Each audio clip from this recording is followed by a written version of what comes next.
Non mais ce qui est marrant, c'est que j'ai absolument rien préparé. Mais que dalle, c'est vraiment, ça va être full impro.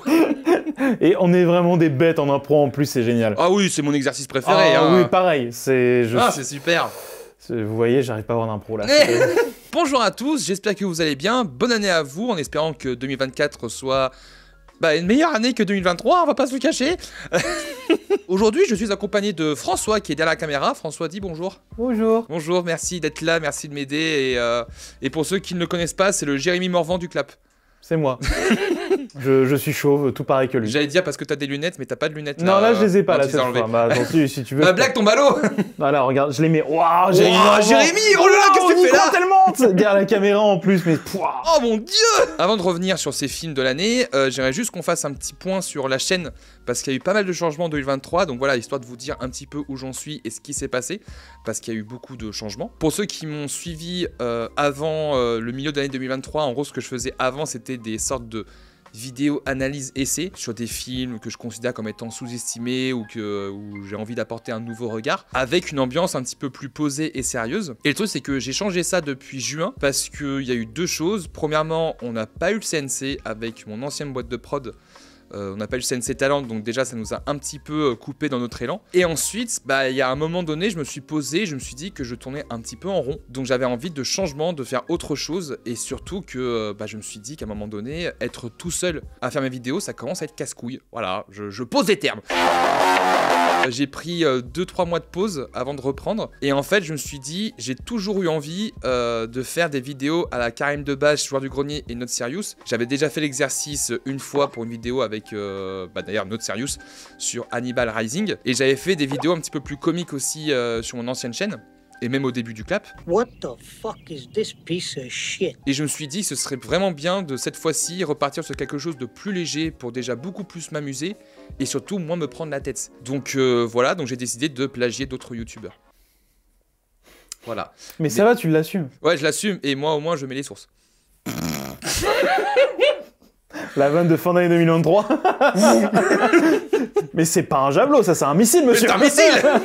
Je me suis jamais considéré comme étant un critique, un journaliste ou quoi que ce soit. Et le truc c'est que je commençais à me prendre la tête sur ma légitimité à parler de tout ça. Et c'est pour ça que je me suis dit, il y a un moment donné, il faut t'arrêter de te prendre la tête. Fais des trucs simples, amuse-toi. Et c'est comme ça qu'est né ces nouveaux concepts. Où là je pars de n'importe quel film. Ça peut être des films un petit peu moins bien, d'autres que j'adore. Ça ne veut pas dire que les analyses sérieuses ne vont pas revenir. Elles vont revenir de manière un petit peu plus sporadique. Mais pour de grosses occasions, j'en avais déjà parlé, mais c'est vrai qu'il y a deux vidéos que je rêve de faire sur la chaîne. C'est la vidéo Utopia et Velocity of Z. Et là, ces deux sujets, je me vois mal en parler de manière comique. L'idée derrière ce format, c'est de me dire que moi, ce que j'aime, c'est filmer. Je suis un cinéaste! J'aime filmer, j'adore faire du cadre, j'adore créer des trucs. Sauf que je me sentais bloqué parce que je me disais que ouais, il faut toujours que ce soit parfait, il faut toujours que ce soit la meilleure image, le meilleur son, patati patata. Et sauf qu'en fait, à cause de ça, j'étais bloqué et en fait, je filmais rien. Avec ce nouveau format, le fait de tourner des sketchs, le fait de tourner des trucs courts, ça me permet de filmer de plus en plus. Donc en gros, je filme, je m'entraîne. Parfois, c'est pas forcément la meilleure qualité, mais au moins, ça prend vie. Et c'est comme ça que je progresse quoi. Très content de ce changement en tout cas, et d'ailleurs vous êtes très réceptifs, donc déjà merci. On verra ce que 2024 va apporter. Très confiant pour la suite, mais ce qui est sûr c'est que là le but c'est de plus se prendre la tête et de s'amuser, tout simplement. On sait pas ce que ça va donner, mais ce qui est sûr c'est que l'objectif c'est 100 000 abonnés. Ça va totalement à l'encontre de ce que je viens de dire. Je me fous pas la pression. Je le veux ce trophée. Mais 100 000 abonnés. Je le veux ce putain de trophée. Si vous voulez, on va commencer tout de suite. Alors, encore une fois, mais j'ai aucun fil rouge dans cette vidéo, c'est ouf. Mais c'est ça qui est bien, au moins. Voilà, on se lâche. On se lâche. Tu l'as dit. On se fait plaisir entre copains, entre collègues. Voilà, tu l'as dit, on se lâche, on s'en fout que l'image, ça soit la plus parfaite, on s'éclate et c'est le plus important. Ouais, c'est ça, parce qu'à un moment donné, j'arrêtais pas d'être bloqué. Même là, encore aujourd'hui, j'ai mis du temps à essayer de trouver le meilleur cadre là pour le truc. Mais on s'en fout, il faut que ça vive, que ça tourne. Du moment que c'est net, moi ça me va. Voilà, c'est net, et en plus, notre copain, il se rigole. Oui. Pour ceux qui connaissent pas le concept des top flops, c'est un concept de YouTube qui est révolutionnaire où c'est tous les youtubeurs cinéma qui font leur top de vie.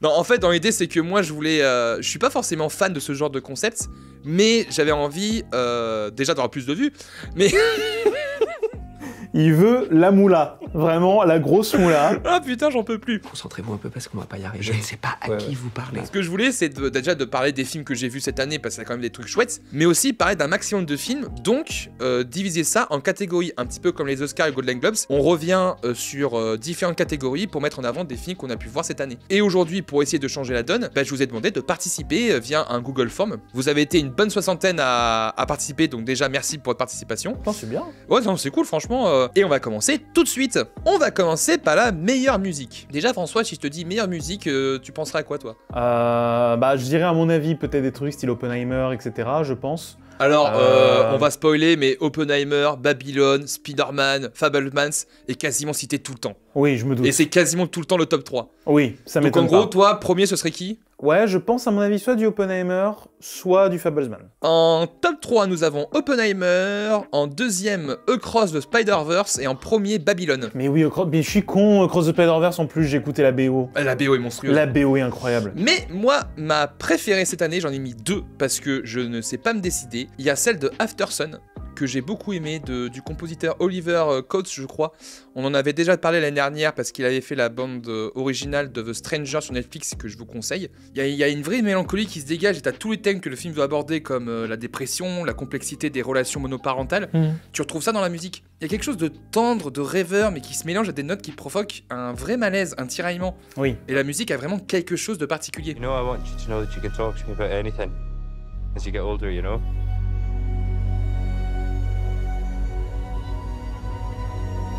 Mais je pense que mon top 1 de l'année, ce sera Le Garçon et le Héron. Parce que Joe Hisaishi, quoi. Hein, c'est trop bien. La musique, elle est incroyable. Et la musique, la musique finale, elle est incroyable. Honnêtement, je retiens surtout la dernière musique, car on peut pas faire plus Miyazaki dans sa direction. Ces envolées, ce mélange entre euphorie et cacophonie, c'est tout ce qui représente le film. Et bordel, à chaque fois, j'ai des frissons de fou.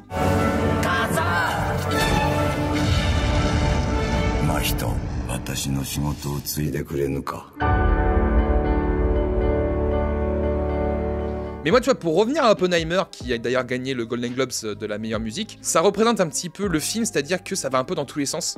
Et c'est ça aussi qui est cool, mais de l'autre côté, j'ai du mal à l'écouter, tu vois, dans mon MP3. Dans ma petite clé USB MP3. Dans ma playlist.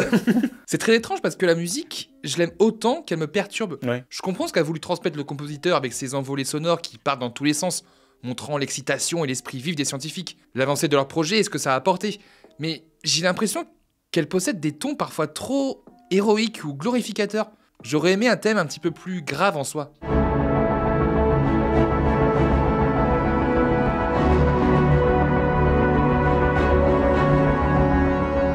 Alors, le compositeur, c'est... Alors, je sais plus son Ludwig nom. Göransson. C'est celui qui avait fait aussi la bande-son de Mandalorian, je crois, dans mes Et souvenirs. de Tenet.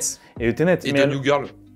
Et de quel truc? New Girl, la série. Non. Oui. Il a fait aussi la musique de Brooklyn Nine-Nine. Oh putain. Ouais. Mais alors, franchement, Tenet, je déteste ce film, donc très franchement, je m'en fous. Mais Mandalorian, je pense que c'est l'autre bande-son Star Wars où tu te dis, putain, tu la reconnais.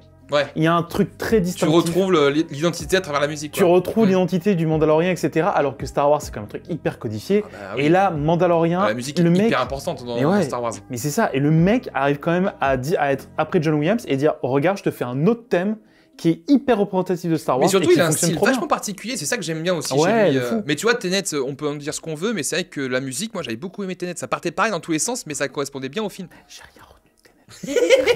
Que dalle. J'adore. C'est la première fois en parler, hein. C'est la première fois que je me suis endormi dans une salle de cinéma. Ah ouais. Je te jure. Putain, moi, le seul film où je me suis endormi, c'est Pompéi de Paul W.S. Anderson. Oh, c'était nul. Putain, attends. Oh la vache. Oh, Ah ouais, c'est pas avec Jon Snow? Oui, avec Kit Harington. Oh oui, la oui. vache, oui, il paraît que c'était nul. Ah non, c'était nul, c'était nul. Meilleure chanson. Alors la meilleure chanson, ça peut être une musique d'un groupe en dehors du film, ça peut être dans une comédie musicale. Ce sera pas surprenant si je te dis qu'il y a eu beaucoup de propositions, mais celle qui ressort le plus, C'est Barbie, non? c'est Barbie. Bah ouais. I'm Just Ken. Bah ouais. Et ben moi, j'avoue que la musique est très drôle. Elle est J'aime incroyable. beaucoup. Mais moi, je mettrais Florence and the Machine. Les Gardiens 3. Ah mais oui, La scène Dog Days finale. Are Over, mais évidemment, évidemment. Oh la scène, elle est mais incroyable. J'ai failli mettre la scène d'ailleurs dans mes préférés de l'année, mais ouais, c'est le choix parfait. Hyper feel good et fédératrice. La fin est émouvante, mais justement, j'ai l'impression qu'ils veulent apporter un élan d'espoir et de joie pour casser cette tristesse. Et ça marche encore plus. Moi, je suis un gros fan de Florence and the Machine, donc Dog Days Are Over, je la connaissais depuis des années. Et Guardians of the Galaxy 3, bon déjà, la trilogie Guardians of the Galaxy, elle est incroyable. Et c'est la meilleure trilogie de super-héros de ces 10 dernières années, clairement. Et vraiment, cette fin avec... Je m'attendais pas à l'entendre et rien d'en parler, j'ai les frissons. Ah, les frissons, hein. Ah là là, les chialades. Moi, c'est le TikTok où tu vois justement la chanteuse qui regarde. Oh là, mais tu pleures avec elle, c'est trop bien. Elle est tellement émue, enfin franchement... Bah oui, mais c'est hyper mignon, enfin, et la scène en soi, c'est... C'est une vraie conclusion, ouais. Et franchement, ça faisait des années qu'on n'avait pas vu ça dans le MCU, une vraie conclusion de personnage. Mais surtout, des films qui aiment ces personnages, Ah ouais. Un réalisateur qui aime ses persos, qui les traite correctement, et vraiment, la fin, Non, le film, en plus, c'était vraiment chouette. Ouais. Non, Guardians of the Galaxy 3, vrai banger. Ouais, c'est ça, c'est la meilleure trilogie du MCU. Et au-delà d'être des films de super-héros, bah, ce sont des bons films. Meilleur effet visuel. Il y en a un qui ressort surtout, c'est The Creator. J'allais dire Ant-Man 3. Ouais, celui qui ressort le plus, c'est The Creator. Mérité, parce Oui. que vraiment, les effets spéciaux sont fous. Ouais. Et tu te dis que 80 millions, que tu vois un truc aussi bien fait. Le film est pas mal en plus, hein, franchement. Oui, pareil, Je ouais. l'ai loupé au cinéma, je pense que j'aurais plus apprécié au ciné. En fait, ce que j'ai pas aimé, c'est que les gens ont trouvé le film débile ou très simpliste. Et je trouve que le film, effectivement, il y a des moments où t'as envie qu'il aille plus loin dans son lore par rapport à l'IA et par rapport à l'univers. Mais globalement, ça fait vraiment le café. C'est sûr que c'est dommage de voir que par rapport à la promesse du film, on est toujours sur un truc de guerre où tu dois sauver un personnage, etc. Donc c'est vrai que la promesse, le film est un peu en dessous de la promesse de base. Mais franchement, ça se tient, c'est très bien réalisé. Les effets spéciaux, la réal sont super chouettes. Surtout que vraiment, ça fait du bien de te dire que oui, un film à 80 millions, ce qui n'est pas un budget énorme de base pour le cinéma américain, les mecs ils te tournent ça avec une Sony FX3 quand même, donc une caméra que tu peux acheter toi à 4000 balles ou à 5000 balles. Bon, après, les objectifs coûtent 15 000, mais bon, oui, ça c'est autre chose. Ça c'est autre chose, mais rien que la caméra, tu vois, c'est quand même énorme. C'est le même capteur que ce qu'on a là, très clairement. Donc rien que ça... Moi, j'aimerais bien faire The Creator, moi. Bah, tu m'étonnes. Mais surtout, à niveau effets spéciaux, en fait, c'est juste la preuve que si tu traites tes studios d'effets spéciaux correctement, si tu les traites correctement... Et quand tu as une vraie vision aussi des effets spéciaux, parce qu'encore une fois, c'est ce qui a beaucoup été reproché pour les films Marvel et The Flash dernièrement, c'est que, en fait, les studios disaient que, voilà, vous avez tant de temps pour faire ces effets spéciaux, donc vous avez 1 mois pour les faire, et surtout que, on vous laisse les faire. Tranquille. Mais non, attends, un réal ou des producteurs doivent savoir ce qu'ils veulent montrer. Donc c'est sûr que si tu leur montres pas, que tu leur indiques pas ce que tu veux, ça va jamais marcher. Bah oui, j'en parle dans ma vidéo sur The Flash sur ma chaîne YouTube, n'hésitez pas à regarder. J'ai fait ma promo. Deuxième, Oppenheimer. Et troisième, donc c'est un film avec 15 millions de budget. Le Godzilla. Et moi, meilleur effet visuel, je mettrais Le règne animal. Donc en gros, pour raconter l'histoire, pour ceux qui l'ont pas vu, on est dans un monde apocalyptique, non pas du tout. In the world. In the world. En gros, on est dans un monde où tu as des mutants. En gros, des personnes qui se changent en animal. Moi, je pensais que ça allait être le début de la pandémie et justement voir un petit peu comment ça allait se passer, sauf qu'en fait, pas du tout. C'est qu'en gros, là, on est face à des gens où la pandémie est déjà là depuis quelques temps et en fait, ils vont apprendre à vivre avec. Ok. En gros, t'as un vrai propos social et politique sur le rapport entre les mutants et les humains. Ça parle de xénophobie, de puberté, de racisme. Comme X-Men, oui. Mais là, c'est français, et ça le traite tout aussi bien. Et en plus, t'as des effets de fou furieux avec des effets pratiques manuels qui sont plus privilégiés par rapport à la CGI. Entre le maquillage, les animatroniques, on en veut plus des propositions comme ça en France. Et là, justement, t'as Vermine qui vient de sortir en fin d'année 2023, que j'ai pas vu encore. Que je ne regarderai pas. Oui, parce que vous êtes arachnophobe. Je suis arachnophobe. Rien que la bande-annonce... avec l'affiche où tu vois l'araignée qui rentre dans le... comme ça. C'est rien que la bande-annonce, j'avais des sueurs froides, j'étais pas bien. Je me dis, je vois ça au cinéma pendant 1h30, mais je vais crever. Non, mais surtout que cette année, on a eu beaucoup de propositions de films de genre. Mais oui. Et il y a aussi beaucoup de choses qui ont été réussies. Et ça fait du bien. Et mais donc oui. là, on attend qu'une chose, c'est que maintenant, on en veut plus. Bah bien sûr. Il y avait des trucs de dingue. Et j'en parlerai en détail après, mais il y a des trucs de Le fou. règne animal et Vermine, ils ont bien marché en plus. Hein. Ensuite, meilleur son, Oppenheimer. Oui. The Killer en deuxième. Ok. Que j'ai mis moi aussi en tant que meilleur son parce que je trouve que ça me fait chier que le film soit sorti sur Netflix. Tout le monde l'a oublié. Parce que c'est ça quoi, malheureusement. Et ça fait chier parce que c'est pas un Fincher qui pour moi est mauvais, C'est pas un des meilleurs, certes, il est classique, peu surprenant. J'y vois plus un exercice de style qu'autre chose, mais déjà quel putain d'exercice. Et surtout la narration, je pense qu'elle est beaucoup plus subtile qu'on le croit. Quand j'ai vu les critiques autour du film, j'ai l'impression qu'il y a beaucoup d'interprétations différentes. Notamment sur le fait que le film pouvait parler de Fincher lui-même.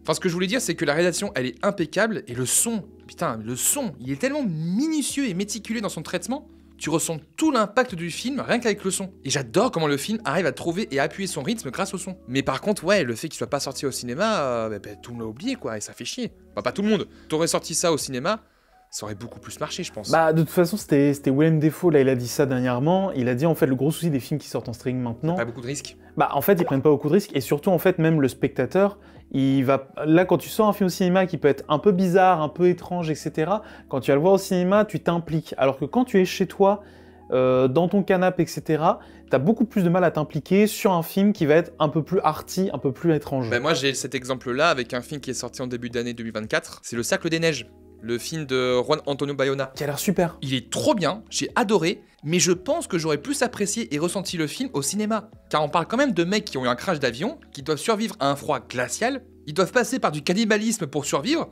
c'est hyper glauque et oppressant, et toi, t'es dans ton lit. Ou dans ton canapé chez toi et t'as pas du tout les mêmes sensations, tu vois. Et c'est vrai qu'il y a un énorme décalage entre ce que le film veut te faire ressentir et là où il est diffusé, tu vois. Meilleur montage. On a 3 qui ressortent encore une fois. Oppenheimer en premier. Deuxième, Killers of the Flower Moon, que je n'ai pas vu. Et en troisième, nous avons Across the Spider-Verse. Je comprends, mais il est quand même extrêmement speed, ce film. Ouais, très... c'est pour ça que pour moi, il est pas... Quand je l'ai vu au cinéma, j'ai pris un pied monumental. Pareil. Mais avec le recul, j'ai un peu plus vu ses défauts. Et c'est vrai que j'ai du mal aujourd'hui, mais ça reste une proposition de malade mental. C'est trop bien, il y a des séquences de fou à l'intérieur. C'est génial. Mais c'est vrai que ça dure 2h30, mais ça va à une vitesse. Ah oui. Ah non, mais après, moi, j'étais très content. Moi, les 2h30, je les ai pas vus passer. J'étais comme un dingue et j'étais en mode, je veux que ça continue, tu vois. Ouais.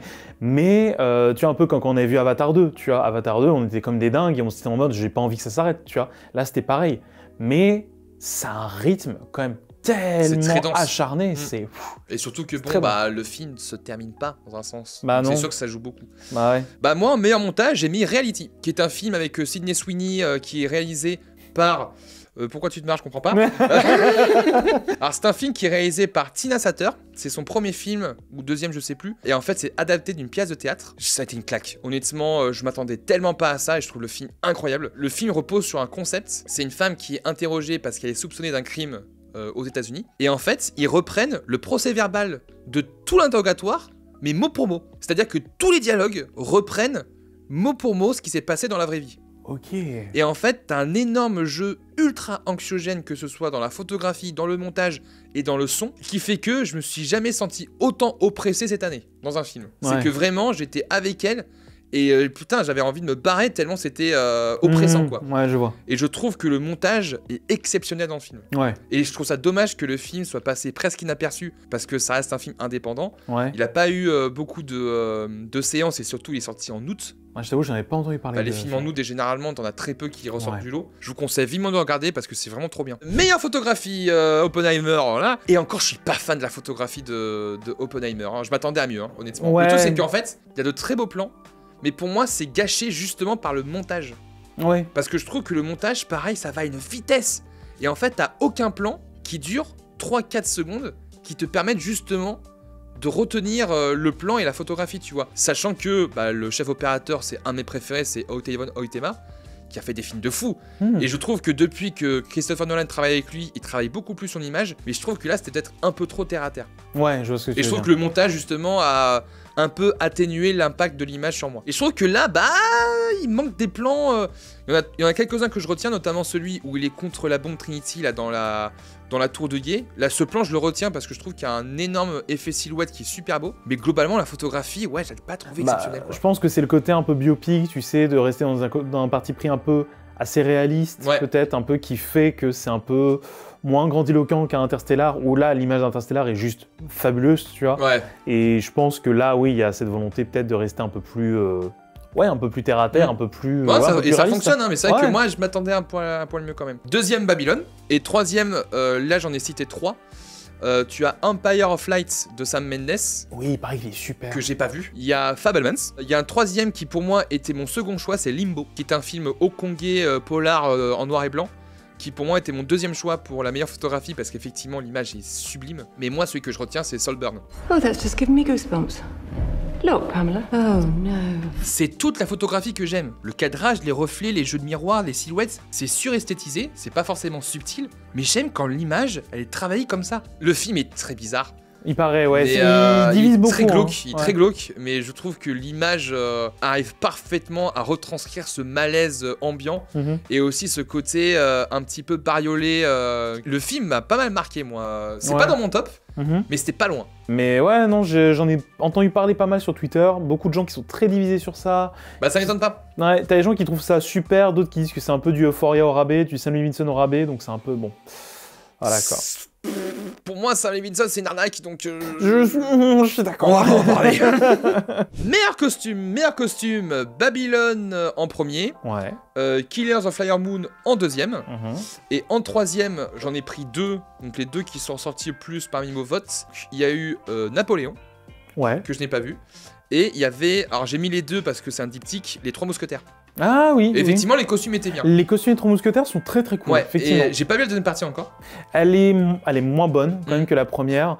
En fait, ce qui Après, est... la première, c'est pas fou non plus. Hein. Ouais, mais en fait, je trouvais... C'est sympa, mais honnêtement, je trouve qu'on en a fait des caisses. Bah, en fait, le gros souci, c'est que ils ont trop voulu faire l'américaine en disant tous nos scènes d'action, on va les faire en plan séquence, mais littéralement, toutes les scènes d'action sont en plan séquence, et t'es en mode, mais les gars, juste en fait, votre caméra elle tremble tout le temps, Bah oui, c'est ça. vous êtes limite en longue focale tout le temps, vous tremblez tout le temps. Si tu veux faire un plan séquence, fais-le bien. Enfin, Bah- Et surtout que, encore une fois, les scènes d'action en plan séquence, ça raconte quelque chose. Surtout que quand on parle de scènes d'action, bah moi je vois All Boy ou The Killer de John Woo. Oui. Ça devrait apporter de la lisibilité en plus, sauf qu'ici, on a l'impression que c'est pas méga maîtrisé ou chorégraphié. C'est hyper dur à faire, hein, ça je le sais. Enfin, je le sais, j'en ai jamais fait, hein. Mais je pense qu'il aurait pu partir sur quelque chose d'un petit peu plus cadré et plus cuté. Surtout que, je sais pas, enfin pour moi, quand justement tu fais du...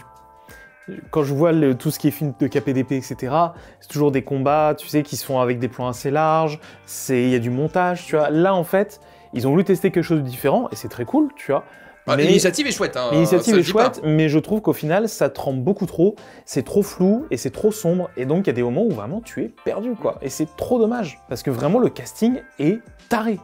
Le casting est fou. Sauf Eva Green.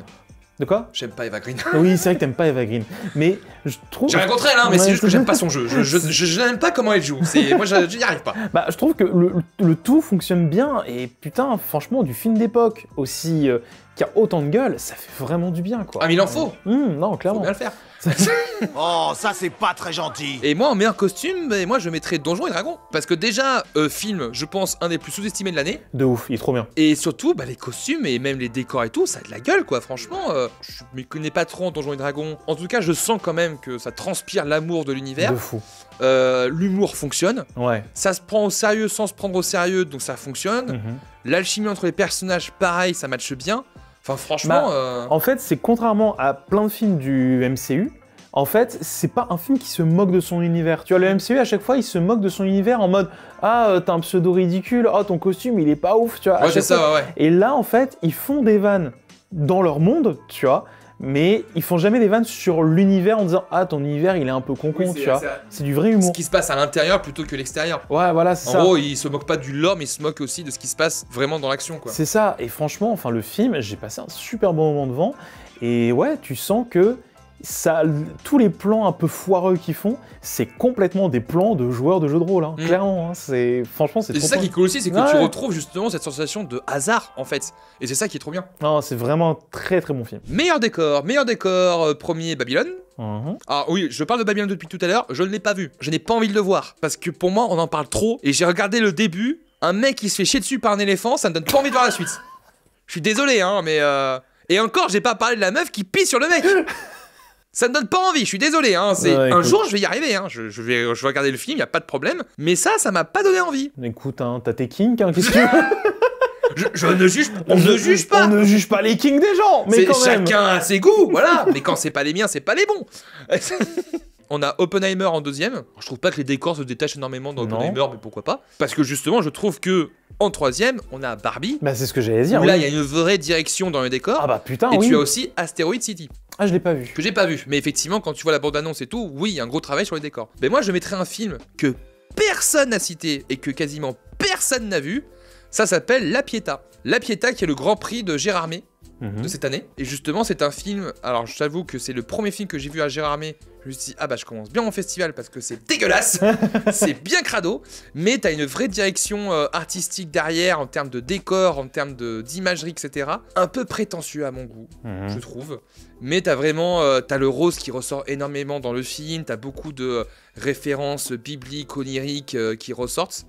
Donc tu sens que le réalisateur a voulu vraiment partager quelque chose à travers ça.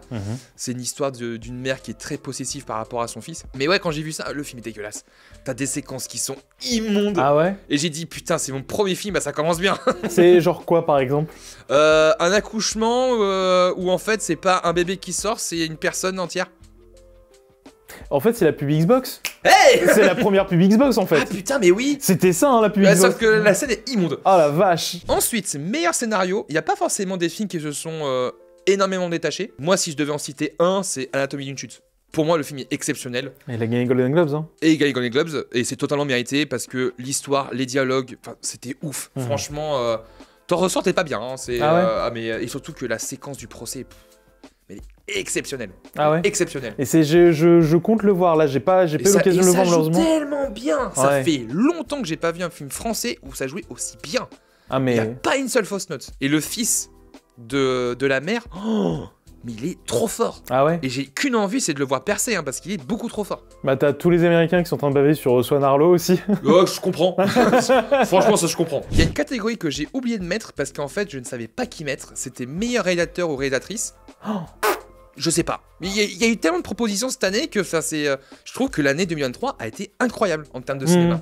Et ça fait du bien. Donc ouais, réalisatrice, j'ai pas trouvé. Ah, Peyton Reed. J'adore Ant-Man 3. Guillaume Canet. Guillaume. Je t'aime bien Guillaume, hein, mais pas là. Meilleur personnage, donc en gros les personnages, alors c'est pas acteur ou actrice, mais c'est vraiment l'entité, le personnage dans le film qui... L'entité fictionnelle. L'entité fictionnelle, exactement, merci. Quasiment tout le casting dans Spider-Verse. Ouais. Il y a Yannick aussi qui a sorti, le personnage de Yannick, Ah, dans le film de oui. Dupieux, Très très bon. qui est très très rien. J'aime beaucoup ce film. Mais pour moi, il y en a deux qui ressortent. Non, il y en a beaucoup plus, mais en fait, c'est les deux avocats dans Anatomie d'une chute, parce que les deux sont trop forts, surtout celui qui joue pour le parti civil. Oh, mais quel enculé. Oh là là, il est tellement fort. C'est Antoine Reynards, Ok. qui est d'ailleurs, spoiler, mon premier acteur préféré de l'année. Ah ouais. Parce qu'il est beaucoup trop fort. Il est beaucoup trop fort. Mes autres personnages préférés, c'est la famille entière de la famille Asada. Ah oui. Qui est... Oh là là. Trop bien le film. Ah non mais Et incroyable. tous les personnages sont incroyables. Enfin, franchement, le film est trop bien. Regardez la famille Asada, c'est trop bien. Mais je l'ai vu au cinéma. J'ai tellement pleuré sur ce film. Ah, mais il est trop bien. Il est incroyable. Il est super beau. Et on n'en parle pas assez. Et on n'en parle pas assez, alors que vraiment la famille est extrêmement touchante. Mais ouais. Et toutes les photos, elles sont trop bien. Enfin, c'est un très très bon. C'est trop cool. Ouais, c'est très très cool. Meilleur acteur, donc il y en a 4 qui sont sortis avec vos votes. Nous avons Paul Dano dans Fabelmans. Oui, incroyable. Joaquin Phoenix pour l'ensemble de ses films, Boys Afraid et Napoléon. Nous avons Raphaël Quénard, parce qu'il a fait 14 000 films cette année. Il était partout. Il est très fort. Et évidemment le premier, Cillian Murphy dans Oppenheimer. Ah, évidemment. Moi, en termes de meilleur acteur, pour moi le top 1 c'est Antoine Reynards, donc l'avocat du parti civil dans Anatomie d'une chute. Et le deuxième que je mettrai, parce que j'ai très envie d'en parler de cet acteur, c'est Ralph Ineson. Et en fait c'est un acteur qui est un peu second couteau, c'était le père dans The Witch, je sais pas si tu l'as vu. The Witch, ça me dit quelque chose, je pense. C'est avec... C'est avec... comment elle s'appelle? Anna Taylor-Joy. Anna Taylor-Joy. C'était son père dans The Witch. Ok. C'était un des soldats dans Tchernobyl. C'était également The Green Knight. Et c'est un acteur que je trouve incroyable. Il a une voix. Oh là là là là là là. Trop fort. Mais beaucoup trop fort. Et il fait un des méchants dans Final Fantasy XVI, dans la version anglaise. Il fait lequel? Alors je pourrais pas te dire, j'en souviens plus. Mais j'ai entendu dans la bande-annonce, effectivement, il fait partie du casting anglais. Oh putain, trop Et c'est bien. un acteur que je suis, qui était donc dans Misanthrope et dans The Creator. Et je le suis de plus en plus et je pense qu'il y a Un jour, tu me dis, ce sera lui le prochain méchant d'un James Bond, ça me choque pas. Ouais, il a le physique et la Il a voix le pour. physique, la gueule et tout, enfin c'est Ouais. trop fort. Meilleure actrice, nous avons en numéro 3 Margot Robbie pour Babylone et Barbie. Nous avons Sandra Hüller dans Anatomie d'une chute, Ouais. totalement mérité. Et nous avons en numéro 1 Lily Gladstone dans Killers of Flower Moon, Ouais. que j'ai pas encore vu, j'ai un peu loupé. Bah, et pareil qu'elle est incroyable dedans. Et ben moi c'est... Sydney Sweeney. Alors, meilleur film. Oui, mais C'est pas ma faute, elle joue trop bien dans le film aussi. Oui, c'est parce qu'elle joue bien que tu l'aimes bien, oui, bien sûr. Et ensuite, pour finir, le meilleur film d'animation de l'année. Il y a eu énormément de propositions cette année. Le public, à ton avis?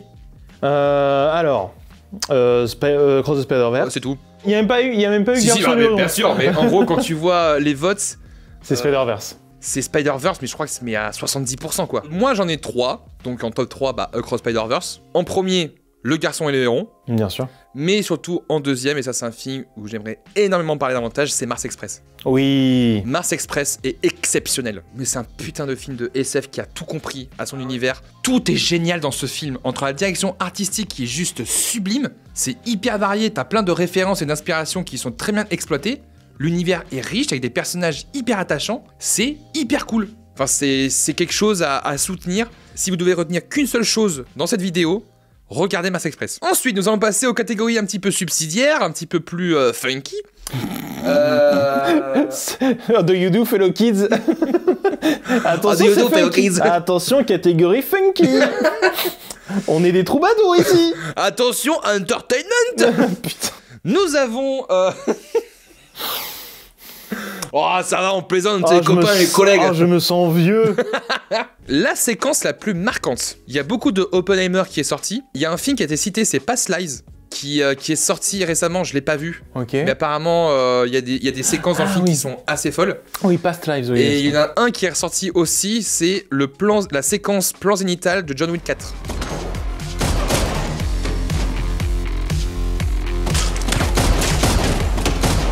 Oui. Qui fait un peu vraiment référence, très cool. je crois, à Hotline Miami. Il y a du Hotline Miami, il y a du GTA, il y a tout ça, tu vois. Et j'avoue que la séquence, en termes de réel, ouais, c'est sympa. Elle est incroyable. J'avoue, c'est sympa. Pour avoir vu John Wick 4, effectivement, la séquence, elle se démarque, elle est très très cool. Donc moi j'en ai 4. La première c'est quand dans Across the Spider-Verse, quand The Spot a ses pleins pouvoirs. Ah oui. Ouais.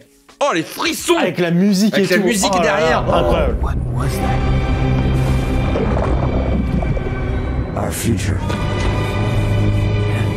I'm gonna take everything from you, like I took everything from me. What? See you back home, Spider-Man.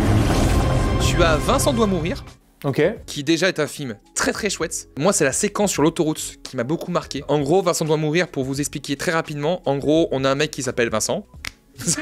Et il doit mourir. Et il doit mourir. Et en fait t'as des gens, mais de manière aléatoire, ont envie de le tuer.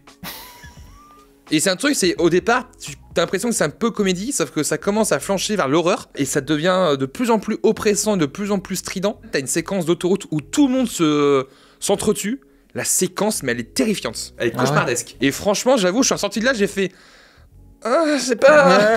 Je suis pas bien. Ah, je sais pas bien. Ensuite, on a Oppenheimer, effectivement, la séquence dans le théâtre.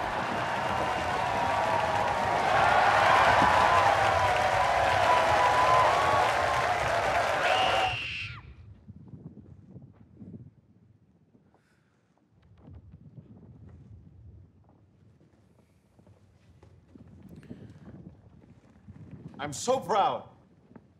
Et là, je trouve qu'il y a un vrai travail en termes d'image sur... Tu m'écoutes, Non, c'est parce que je regardais mes listes de films, c'est pour ça. Tu m'écoutes quand je te parle ou... Tu m'emmerdes, mais un truc. Vas-y, dis-le si je te casse les Tu couilles. me casses les couilles.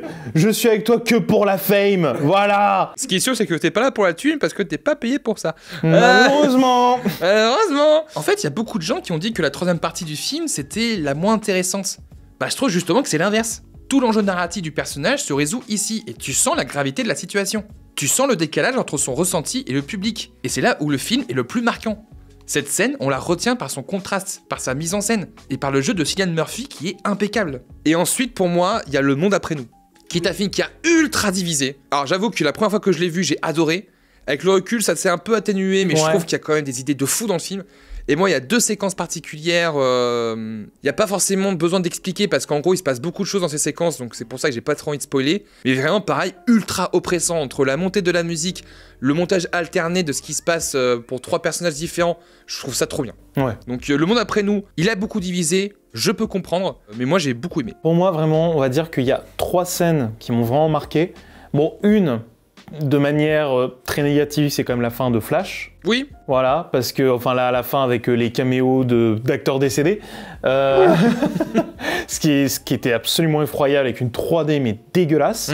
Donc, pas merci Warner. Deuxième, ça serait, on n'a pas beaucoup parlé, mais Creed 3. J'aime beaucoup les Rocky et les Creed. J'aime beaucoup les Creed 3. C'est pas le meilleur, mais je le trouve très chouette. Ouais. Et t'as tout le combat final, en fait, entre Michael B. Jordan et Jonathan Meyers. Jonathan Meyers, où en fait, c'est un combat en fait extrêmement psychologique en fait, où t'as un côté très métaphorique qui se fait, où en fait ils sont limite plongés dans le noir avec une brume, t'as une sorte de cage qui s'enferme entre eux, et en fait les coups sont suramplifiés, t'as des ralentis, mais t'as vraiment des gouttes de transpiration, de sueur qui flottent comme ça, t'as l'impression, en fait, son inspiration, Michael B. Jordan, pour cette scène, c'était vraiment Dragon Ball, c'était les animés, tu vois, Ouais. et tu le ressens dans ce truc-là, tu vois. Donc vraiment, la scène était assez cool. Ouais, très ils ont bien. vraiment suresthétisé le truc, mais pour apporter quelque chose de plus profond par rapport au ressenti des personnages. C'est quoi. ça, Ouais. pour apporter en fait que c'est un combat de frères presque, tu vois. Et donc c'était extrêmement impressionnant et très très cool. Et pour moi, la scène vraiment qui m'a ultra marqué et qui a été incroyable pour moi, c'est dans Gardien de la Galaxie 3, c'est la mort de Rocket. Ouais. Ouais. Ouais, parce que là, tu Ouais. vois la musique, et là, putain, t'as Chris Pratt qui se donne à fond dans le truc, t'as son hurlement, tu vois, il veut essayer de le sauver. Enfin, t'as le moment où ta Rocket voit le paradis, il voit les... C'est là où la com a été mauvaise, c'est qu'ils ont montré le plan dans la bande-annonce. Oui, mais en fait, le truc, c'est qu'on ne savait pas. En fait, on pouvait, à chaque fois que Marvel, tu peux toujours te dire, ah, il va se passer un truc tragique, et en fait, c'est pas vraiment un truc Ouais, tragique qui mais- arrive. Et là, moi, j'ai été surpris parce que je t'en... Putain, mais il meurt vraiment. Tu vois, vraiment, à ce moment-là, j'étais, oh la vache, quoi. Et ouais, il arrive dans ta Rocket qui arrive un peu dans une sorte de paradis où il voit ses anciens amis, etc. Enfin, c'est tellement assez bien écrit. Il y a une musique qui est forte, le jeu d'acteur de tout le monde. Ah, ils y vont à fond. Hein. Ils y vont à fond.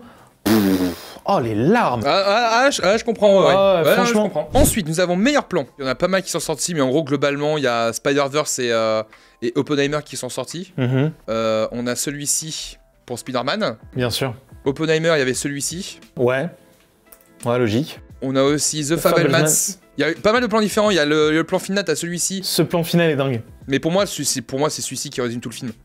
Ouais, de fou. Pour moi, ça c'est un des meilleurs plans de 2023. Ce plan-là, et t'as le plan aussi dans Fablesman où t'as ses parents qui annoncent leur divorce, etc. Et lui se voit dans le miroir en train de filmer la scène. Ouais. Ça, c'est une des séquences aussi. Ouais, une séquence que je trouve absolument remarquable. Après, oui. Moi, je trouve que c'est le meilleur plan de 2023. Vraiment, il est sublime. alors lui vraiment. Alors lui. lui au top. Il y a celui-ci. Je trouve Ouais. Ouais, non, il est assez pas classique. classique. Hein. Bon, en fait, c'est que je pense que là, le plan, en fait, c'est la séquence qui. Et là, justement, attends. Je fais une pause spoiler. Je vais spoiler la fin de Oppenheimer. Donc, si vous n'avez pas vu le film, je vous propose d'aller à ce timecode. Est-ce que tu as vu le film? Non. Merde. Alors, Est-ce que tu veux que je te spoil? Oui, mais après, C'est un biopic. Hein, Oui, donc, donc je sais qu'à un moment la bombe explose. J'ai eu des cours d'histoire, je sais qu'à un moment la bombe elle explose. Donc vraiment. Après, ils peuvent faire comme une Tarantino où il refait justement Oui, l'inverse. c'est ça. On sait pas. Comment ça, Hitler il meurt? Ce qui se passe, c'est que pendant le film, tu as Einstein qui lui dit que la bombe Trinity pourrait... Il y a des chances que ça puisse faire un trou dans la couche d'ozone, je crois, je sais plus. En gros, ça fasse un trou dans l'air et que ça puisse justement affecter toute la planète sur les années. Et le truc, c'est qu'en fait, tu as Christopher Nolan, avant la sortie du film, où en fait la campagne de pub a été ultra agressive, et en fait il disait que la fin va vous laisser bouche bée. Je fais ok, je vois la fin, donc il se passe ce qui se passe, patati patata, et en fait la séquence finale, donc c'est Oppenheimer avec Einstein qui se retrouvent, et en fait tu as Oppenheimer qui dit vous savez Einstein, quand vous m'avez parlé du fait de faire un trou dans la couche, etc., bah je pense qu'on l'a fait. Et le film s'arrête là. Donc t'as le gros plan justement, t'as ce plan là qui fait un petit zoom et tout, avec des images d'illustration où tu vois des sortes de trous dans le ciel, tu vois. Donc en soi, la séquence peut être géniale. Sauf que pour moi, c'est la musique qui gâche tout. Ah ouais? Tu veux vraiment laisser les spectateurs bouche bée, tu fais, je pense qu'on l'a fait, aucune musique. Ouais. Un silence hyper glaçant. Ouais. Et là, tu scotches tout le monde. Et je pense que là, pour moi, si le film avait fait ça, les bangers ultimes. Albin, when I came to you with those calculations, we thought we might start a chain reaction that would destroy the entire world. I remember it well. What happened? I believe we did.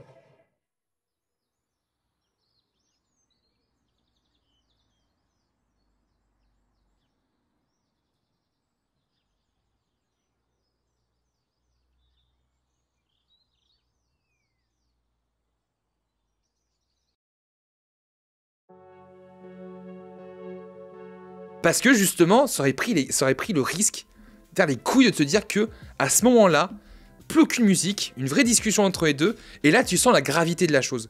Parce que le problème de la musique qui est très belle, en fait je trouve que la musique à ce moment-là a des tons un peu trop héroïques, tu vois, dans sa façon de mettre en avant le personnage. Et je pense que là, il manque justement ce côté gravité que tu aurais sans la musique. Et je pense que c'est ça pour moi qui m'a pas gâché le film, parce que pour moi, effectivement, la séquence fonctionne. Mais je trouve que tu aurais enlevé la musique exceptionnelle. Et là, je me dis, putain, là c'est couillu, là c'est de la putain de mise en scène, et là, tu scotches les gens. Ouais, et je pense que c'est ça qui manque à la fin d'Oppenheimer. Ouais. C'est le fait qu'il n'y ait pas de musique. De toute façon, le problème de Nolan, c'est qu'il met de la musique quasiment tout le temps. Oui.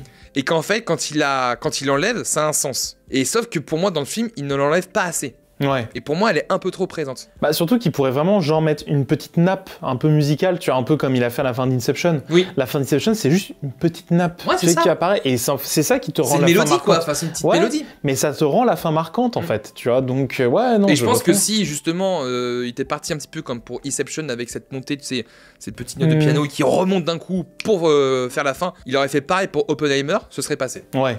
Moi, mon plan préféré, c'est dans le film La Montagne, que j'avais loupé à Gérardmer et que je vous conseille parce que c'est vraiment super chouette. Pareil, c'est un film français où c'est un mec qui en fait fait beaucoup d'alpinisme, qui se dit un jour, en fait j'ai envie de rester là-bas. Il part en ermite un petit peu dans la montagne, il va vivre là-bas et il va vivre des événements un petit peu fantastiques. Le plan en question, qui pour moi m'a beaucoup marqué, c'est celui-ci. Ok, je suis censé voir quoi? Alors, justement, là, là, je te donne le truc hors contexte, tu ne vois rien. Je ne vois rien. Je m'apprête à spoiler La Montagne. Si vous ne l'avez pas vu et que vous voulez le voir, passez votre chemin. Passez à ce timecode. Est-ce que la bombe explose à la fin? À la fin, tu as Oppenheimer qui arrive. En fait, ce qui se passe, c'est que, pour vraiment te résumer le truc, il fusionne avec la montagne. D'accord. En fait, il rentre dans la montagne. Ok. Et ça fait cet effet que je pourrais même pas expliquer aujourd'hui. Je ne sais pas ce qui se passe, mais ça fait un truc tellement impressionnant. En fait, il rentre dans la glace et en fait, il est à l'intérieur. D'accord. Et t'as cet effet justement de honte, tu vois. On dirait un peu son corps un petit peu. Oui, il y a son corps, tu vois, qui se forme. T'as son corps qui en fait, il est à l'intérieur de la montagne, mais qui est très dilué, très flou, tu vois. Et je trouve que cette séquence, elle est exceptionnelle. D'accord, ok. Et ce plan, tu vois, je l'ai vu, j'ai fait. Waouh, j'ai rarement vu un plan comme ça. Nous avons la meilleure réplique. Il y en a une qui est beaucoup ressortie, c'est la babale à Malabar. Si tu n'as pas vu Les Chiens de la Casse, tu comprendras pas. La babale à Malabar. La balle à Babar. La babale à Malabar. Je vais pas citer toutes les répliques parce qu'il n'y en a pas une seule qui ressort du lot, mais t'en as quelques-unes qui pour moi sont quand même pas mal. Dans Yannick, vous avez un flingue, utilisez-le au lieu de demander gentiment. Ah, c'est pas con ça. Il était bien sûr. Dans Oppenheimer, justement, la dernière réplique, I believe we did. Je pense qu'on l'a fait. Donc celle-là, elle est beaucoup ressortie. Dans Simple comme Sylvain, que j'aimerais voir, tu as, il a des jeux sexuels, on se crache dans la bouche, 2 vrais petits lamas. Oh, c'est sale. Oh, c'est sale. Moi, ma réplique préférée, c'est dans Aftersun. C'est, je pense que c'est bien que nous partagions le même ciel. Oh, c'est joli. Je trouve la phrase très belle et ça a plus de sens dans Aftersun. Aftersun, putain, j'ai pleuré comme c'est pas permis. On a Napoléon qui a été ressorti. Je suis le premier à admettre quand je fais une erreur, mais j'en fais jamais. Ça m'a Napoléon, un sympathique personnage. Oh, écoute, hein, moi, ça ne m'étonne pas du caractère. Ah oui, tu as aussi dans Killers of Flower Moon. Vous avez une très belle couleur de peau. C'est quoi votre couleur? C'est ma couleur.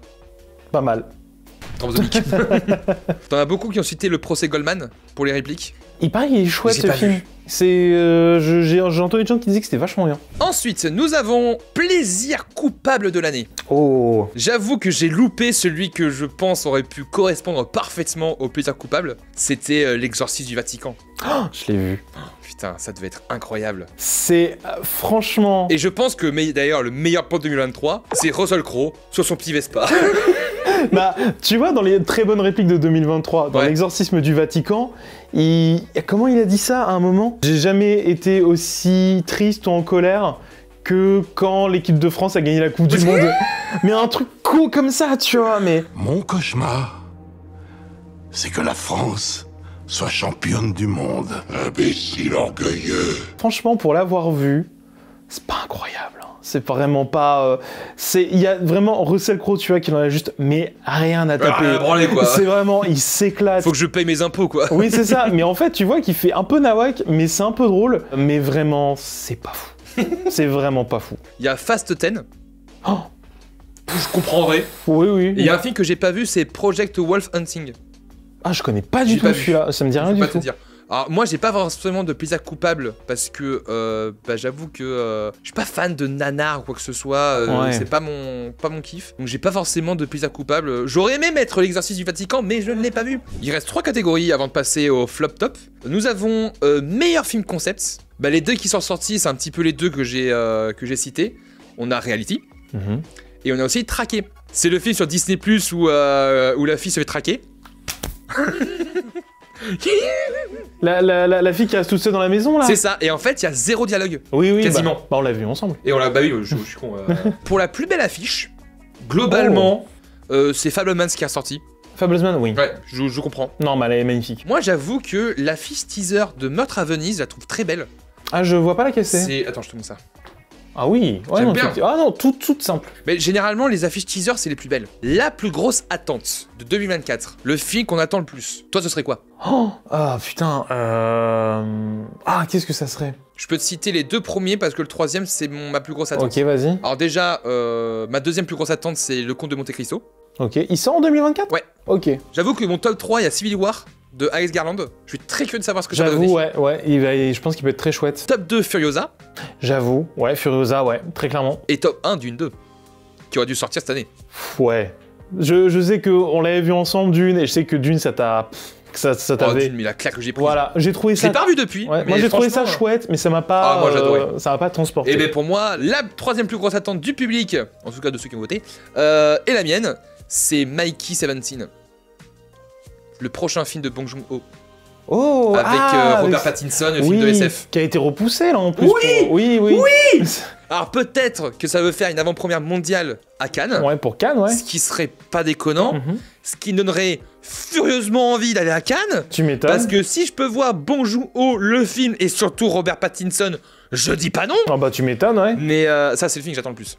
D'accord, ok. Qu'est-ce que j'ai envie de le voir. Ça m'étonne que t'en aies pas parlé, mais Joker 2, Folie à 2. Ah putain, j'ai complètement zappé. Ouais. Ah ça c'est vrai, j'ai complètement zappé. Ouais, il sort en 2024 celui-là. Je sais pas si ils l'ont cité, je l'ai pas vu dans les... Ah si, Joker 2, oui. Ah putain, j'ai complètement zappé. Ah non, mais t'inquiète, hein, mais... Bah j'avoue, je sais pas, je suis un peu dubitatif sur la suite, tu vois. Ah ouais? J'attends de voir. Mais ce qui est sûr, c'est que je ne verrai aucune bande-annonce. Je veux vraiment garder la surprise. Ouais, tu m'étonnes. Parce que... j'avais adoré Joker, ouais, mais le 2, tu vois, vu comment ça a été vendu, donc je sais pas. Et pour moi, le film a pas besoin de suite. Bah là, en fait, j'ai l'impression qu'ils veulent partir sur un truc très différent, avec un truc un peu comédie musicale et tout, ce que je trouve très intéressant, et parce que j'aime beaucoup les comédies musicales. Il faut voir si ça se le dire jusqu'au bout, sachant qu'ils ont dit qu'on aimerait que ce soit un film ultra gore, enfin, je sais pas, donc je sais pas trop. Il y a aussi La Planète des Singes 4. Putain, j'avoue, celui-là, ouais, qui va être une sorte de suite reboot, j'ai l'impression, un petit peu. Et aussi Nosferatu. J'allais proposer Nosferatu, parce que j'aime beaucoup celui comme le Nosferatu de Murnau, que je trouve incroyable. Non, bah après, moi je dirais que actuellement qui vient de sortir, Chien et Chat. Et maintenant, on va s'attaquer au flop et au top. On va commencer par les flops. Alors, je vais me pas faire que des amis. Donc j'ai fait un flop 5 et un top 15. Oh putain. Mais top 15, j'irai vite, hein, je vais pas passer 10 000 ans dessus. Mais il y a juste, pour moi, il y a 2 films qui sont pas dans le flop, mais qui ont failli y être. Le premier hors concours flop, c'est Fabelmans.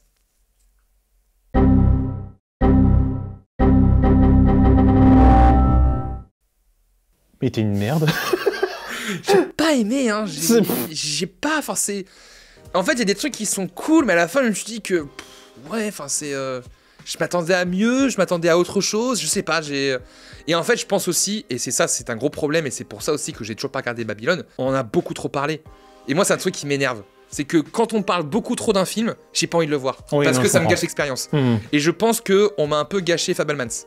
Je pense à recul, peut-être, avec le recul. ouais. Mais c'est vrai que je suis ressorti du film, je me suis dit que, pour moi, le film aurait mérité d'être raconté par quelqu'un d'autre. Que par Spielberg. Ouais, tu penses? Ouais. Je pense. Non, à la limite. Ouais, parce que, je sais pas, je trouve pas les acteurs si ouf dans le film. Alors, en fait, Michelle Williams, c'est un jeu particulier. Très particulier dans le film. Faut accrocher. Mais... J'aurais préféré une Carey Mulligan, tu vois, par exemple. Ouais, je vois ce que tu veux dire, mais... Surtout qu'elles se ressemblent beaucoup, les deux. C'est vrai qu'elles se ressemblent. Mais j'aurais préféré une Carey Mulligan pour choisir quelqu'un d'autre. Paul Dano, je le trouve bien, mais je sais pas... Paul Dano, il est fou dedans. Enfin, mais ouais, le film, je suis ressorti, j'étais un peu... Ouais, j'ai pas ressenti ce que j'avais voulu ressentir. Et surtout que je m'attendais à une histoire un petit peu plus... Bah oui, alors, évidemment, le divorce, c'est jamais facile. Mais je m'attendais à ce que son parcours pour arriver au cinéma allait être beaucoup plus compliqué, tu vois. Et c'est assez classique aussi, quoi. Harcèlement à l'école, etc. Enfin, je sais pas. Ouais, mais c'est des choses je m'attendais peut-être à un truc un petit peu plus... qui sorte un peu plus de l'ordinaire, je ne sais pas. Ouais, mais comme c'est quand même... Ça fait partie de sa vie, que c'est des choses qu'il a vécues. Forcément, je me dis, il avait pas forcément inventé 36 trucs. Ouais, c'est ça, mais je sais pas. Je suis sorti, j'étais très circonspect, et même s'il y a de très beaux trucs, il y a de très beaux plans. Je sais pas. Je suis un peu déçu, quoi. Un peu déçu, ouais. C'est pour ça que c'est pas un flop, mais c'est une petite déception. Petite déception, ouais, je peux comprendre. Pour moi, une plus grosse déception, ça a été Limbo, justement. Le film hongkongais, le polar en noir et blanc. Une réal magnifique. Mais l'histoire est un cliché. Mais surtout que j'ai l'impression que le film a 20 ans de retard. Ah ouais. Dans le sens où c'est toujours les mêmes clichés par rapport au film de polar, de policier, toujours le gentil flic et le méchant flic qui est expérimenté, le gentil flic qui a un nouveau poste. Le traitement des femmes dans le film, il est catastrophique. Enfin, je sais pas, je suis ressorti du film, je dis ouais, je peux comprendre ce que tu as envie de raconter, mais au final... c'est pas original pour un sou, et au final, j'ai l'impression d'avoir vu le film 14 fois, quoi. Donc, Flop 5, traqué. Un concept de fou, mais ils ont voulu rajouter un background qui sert à rien dans le film. Et pour moi, ça, c'est un des gros problèmes dans beaucoup de films ces derniers temps. C'est que j'ai l'impression que t'as beaucoup de films qui ont un concept simple, mais en fait, ils ont pas envie de se dire « Ouais, on va rester à ça. » Non, on va rajouter un background, un plot twist pour reprendre toute l'histoire. Et je me dis que, bah non, ça a pas besoin. T'as pas besoin de rajouter un background à la fin pour te dire que, ouais, mon film a une histoire de dingue. C'est non. Si t'as une histoire simple et efficace qui se suit globalement, mais c'est suffisant, y a pas de problème. Bien sûr, mais je t'avoue que je n'ai toujours pas compris la fin. Hein. Mais ouais, mais en gros, c'est une fille. Je suis peut-être con, hein, mais j'ai toujours pas compris la fin. Mais non, mais c'est une fille qui a sa rédemption. Enfin, mec, elle a tué quelqu'un. Enfin, c'est débile. Enfin, pour moi, le film est débile. Le film est trop un concept de fou, mais gâché par une narration qui entache l'empathie qu'on a pour les personnages. Et c'est dommage parce qu'on était vachement accrochés au début et au fil du film, on a commencé mais putain, le personnage à chaque fois c'est. À chaque fois qu'elle fait un truc, elle reprend sa respiration, c'est le. Allez, on y va. Allez, je vais me sauver. Ah, c'était chiant. Ouais, non, c'était pas terrible. En flop 4, j'ai mis un téléfilm que j'ai vu avec mes parents qui s'appelle La fille de l'assassin, qui était diffusé à la télé. C'était nul. En fait, l'histoire est bien, les acteurs, c'est catastrophique. C'est catastrophique. Ok. J'en dirai pas plus, parce que franchement, regardez pas ça. Ça vaut vraiment pas le coup. Bah, c'est un budget téléfilm. Bah, c'est ça, quoi. Et ça joue mal, Ouais, bah, ça arrive. En flop 3, moi, j'ai mis Nocebo Effects, qui est un film que j'ai vu à Gérardmer, avec Eva Green. T'aimes vraiment pas Eva Green. Ah, mais elle joue mal, je suis désolé. Elle joue mal. Mais non, elle joue pas mal. Dans Proxima, elle est incroyable. Ça, je suis d'accord. Dans Casino Royale, je veux bien. Mais tout le reste, c'est nul. Bon, mais on sait qu'il ne tournera jamais avec Eva Green. Je suis désolé, dans Dark Shadows, elle est nulle. Non, mais Dark Shadows, c'est nul. Déjà, c'est nul. Mais de base, donc c'est même pas sa faute à elle. Tu vois. Désolé, je suis méchant, mais c'est vrai que Nocebo Effect, c'était nul. C'était nul. J'ai vu ça à Gérardmer, je crois que c'est le 2e ou le 3e film que j'ai vu. En gros, c'est Sophie de Raiders sans trucage, bisous, qui me dit « Franchement, on va voir le film parce que moi, j'ai détesté. » Je suis allé le voir, j'ai dit, allez, pourquoi pas, je me laisse tenter. Et c'était nul. J'aime bien parce qu'elle t'a convaincu en disant j'ai détesté ce film. Ah, moi j'ai dit, ah bah attends, moi je suis là au festival, il faut que je découvre des trucs. Bien sûr. Oh, putain, c'était nul. Oh là là. Ensuite, en flop 2, nous avons ton flop 1. The Flash. The Flash. Putain, tu l'as mis en flop 2? Je l'ai mis en flop 2. Oh. Parce que même s'il y a des choses que j'ai aimées dans The Flash, avec le recul, pour moi c'est un film qui doit pas exister. Ah mais clairement. Par rapport à tout ce qu'il entreprend, toutes les décisions qu'il y a eu par rapport au film, et tout ce qu'il aurait dû être. Et toutes les polémiques. Et toutes les polémiques entre Ezra Miller, les effets spéciaux qui sont catastrophiques, et la fin, comme tu disais. Flash, c'était horrible. Enfin, et il y a même 2-3 scènes que j'aime beaucoup, genre la scène où il retrouve sa mère à la fin. Oui, elle est très belle. Elle fonctionne grave. Et j'avoue que le fait de revoir Michael Keaton, ouais, il y a un petit effet nostalgique qui fait que... Mais globalement, pour moi, le film a pris mauvaise décision sur mauvaise décision tout le temps. Bah en fait, le gros souci, c'est qu'ils ont voulu faire une No Way Home en mode regardez, on va faire apparaître des vieux acteurs, des vieux personnages que vous aimez. Sauf que dans No Way Home, qui est pas terrible non plus, hein, au moins, il servait à quelque chose dans le récit, il servait à quelque chose pour la construction du personnage. Ouais, là, ça réfléchit absolument pas. Et surtout que moi, ce qui me gave, c'est que c'est un film The Flash, tout tourne autour de Batman et Superman. Mais oui. Putain, et moi, quand je vois le multiverse à la fin, je veux voir toutes les variantes de The Flash. Je veux voir The Flash de la série, je veux voir The Flash des années 80, je veux voir The Flash de la série animée. J'ai pas envie de voir Superman et Batman des autres univers. Parce que ça, j'ai vu dans d'autres films et c'est pas un film sur Batman. Et oui, surtout que c'est littéralement, enfin je suis désolé, c'est pour dire, regardez toutes les licences qu'on a. Vous avez vu, on a Superman et Batman, c'est bien. Tu fais, ouais, mais ça raconte quoi? Ça raconte rien. Ça raconte que dalle. Et mon flop 1, 65 la Terre d'avant. Je comprends. C'est catastrophique. C'est vraiment désolé. pas top. C'est catastrophique. C'est pas top. Et encore une fois, 65 la Terre d'avant, c'est le même problème que Traqué. C'est un concept de base qui est bien, mais qui est gâché par une narration qui sert à que dalle. Mais oui. Tout le background du personnage ne sert à rien. Tu fais juste un truc à la Alien où t'as un mec, un transporteur spatial qui tombe dans une faille temporelle qui le fait ramener 65 l'époque des dinosaures. Voilà, l'époque des dinosaures. Ça suffit. Mais oui. J'ai pas besoin de plus. Et tu fais un film de survie, un peu à la Jurassic Park. Un mec est tout seul et ça suffit amplement. Mais oui. Et tu peux faire un background avec le mec qui essaie de découvrir les origines. J'en sais. Mais je te réécris le film. Non mais en fait moi ce qui m'énerve avec ce film c'est que en fait tout le potentiel du film où tu te dis ça aurait été génial, c'est dans les 10 dernières minutes. Mais oui c'est ça. Quand il se bat contre les deux dinos etc. Tu te dis putain ça aurait été incroyable si le film avait toujours été comme ça. On peut reprendre la fameuse réplique de Ian Malcolm. Excusez-moi, est-ce que vous avez des dinosaures dans votre film de dinosaures? C'est le même principe. C'est la même chose et ce qui est terrible c'est que même les dinosaures... C'est bien fait en plus, c'est dommage. Ouais ils sont bien faits mais le souci c'est que les dinosaures ne sont pas l'ennemi principal du film, c'est la végétation, c'est la nature. Oui, c'est ça, ouais. Et en fait, le truc, c'est que le personnage d'Adam Driver est beaucoup plus en galère à cause de sable mouvant, de nature, etc. Que les dinosaures. Et alors que ça doit être la menace principale. Et oui, et surtout qu'il a un putain de fusil qui arrive à dégommer un T-Rex en 2 secondes. Mais... faites en sorte que son fusil se casse. Non, mais pour que ça soit plus galère pour lui, je sais pas. Et c'est dommage parce que ouais, le film avait du potentiel, mais c'est nul, c'est nul. Mais ouais, c'est nul. C'est nul à chier. Et maintenant, nous allons passer au fameux top. Donc, nous avons 15 films. Je vais pas passer 10 millions sur chacun des films parce que ça va être très long. Top 15, Le règne animal, dont j'ai déjà parlé tout à l'heure. Nous avons en 14e place Watcher. Watcher, c'est un film que j'ai vu à Gérardmer, où en gros, c'est l'histoire d'un couple qui déménage en Roumanie parce que le mec a eu un poste en Roumanie et en fait elle se fait observer. Oh la vache. Et le film est très bien, franchement. Ouais. La fin est un poil décevante mais le film est ultra efficace. Et justement, ça reste simple. T'as pas besoin de rajouter beaucoup plus de trucs, mais le film est vraiment chouette. Ça a été ma plus grosse surprise à Gérardmer. Donc ouais, si vous avez l'occasion de voir Watcher, bah foncez-y. En 13e place, nous avons Yannick, de Quentin Dupieux, qui était très cool. Très cool. Ensuite, en numéro 12, nous avons Le Monde après nous. Au départ, je l'aurais mis facilement top 5, mais en fait, au fur et à mesure des jours et du recul que j'ai eu, bah, il a commencé à baisser parce qu'effectivement, je voyais les défauts. Même si je comprends un petit peu où ça voulait en venir. Mais en fait, je pense que le film est beaucoup trop ancré dans le réel, en fait. C'est ça aussi qui me gêne, tu vois. En top 11, Across the Spider-Verse. Ah, tu le mets assez bas, quand même. Je le mets assez bas, ouais. Parce que déjà, le truc, c'est que... je vais être méchant, mais c'est la moitié d'un film. Bah oui, c'est ça. Le film est excellent. J'ai pris un pied incroyable au cinéma.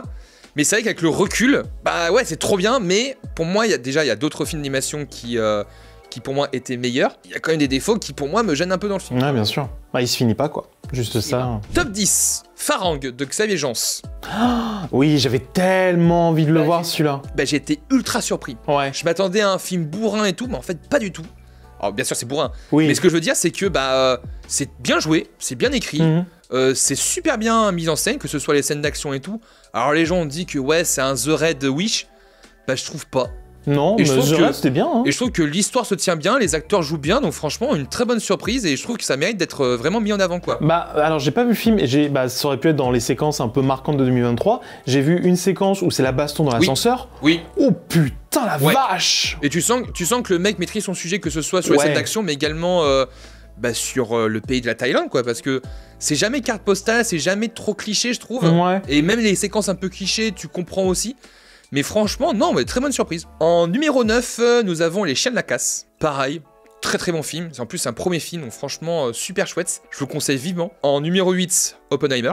Parce que même si j'ai beaucoup de choses à lui reprocher, il y a des très bonnes choses dans le film et ça reste vraiment une très belle proposition. En numéro 7, Mars Express, qui vraiment, j'ai adoré au cinéma, c'était incroyable. En numéro 6, After Sun, qui a marqué beaucoup de gens sur Twitter. A raison, parce que vraiment, c'est trop bien. C'est à la fois hyper doux, hyper mélancolique, très triste. Et j'avoue, à la fin, vraiment les larmes, quoi. Il pleuvait beaucoup à la fin.